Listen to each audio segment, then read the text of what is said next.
СДСМ пак ќе пуштаат бомби, но наместо нелегално прислушкувани разговори, сега тоа ќе бидат скандали за корупција и кривични пријави против актуелни функционери што ќе ги подготвува антикорупцијски тим во партијата. Како дополнителен механизам ќе изработат и платформа на која граѓаните ќе може да пријавуваат корупција и да прикачуваат документи како доказ. Ние ги спремивме новите бомби 2.0. Најавам дека утре следува нов скандал, нова корупцијска шема, се членови на владеачката гарнитура. За се имаме докази, имаме документи, ќе ги прикажеме во јавноста. Веќе формиравме така наречен антикорупцијски тим во рамките на нашата програма Нова сила.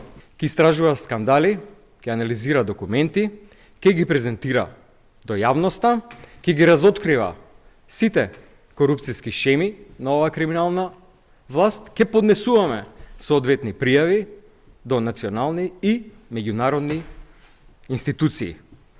Филипче повтори дека ќе ја покани европската обвинителка Лаура Ковеши да ја посети Македонија поради сомнежите за малверзации со европски средства, меѓу кои е ИПАРД програмата во која се загрозени 130 милиони евра. Вели дека владата ја дефокусира јавноста околу скандалот со обвинувања кон опозицијата, наместо да понесе одговорност после апсењето на директорот во Агенцијата за финансиска поддршка. Најави дека партијата ќе покани италијански антикорупционери кои имаат искуство во борба против мафијата Коза Ностра.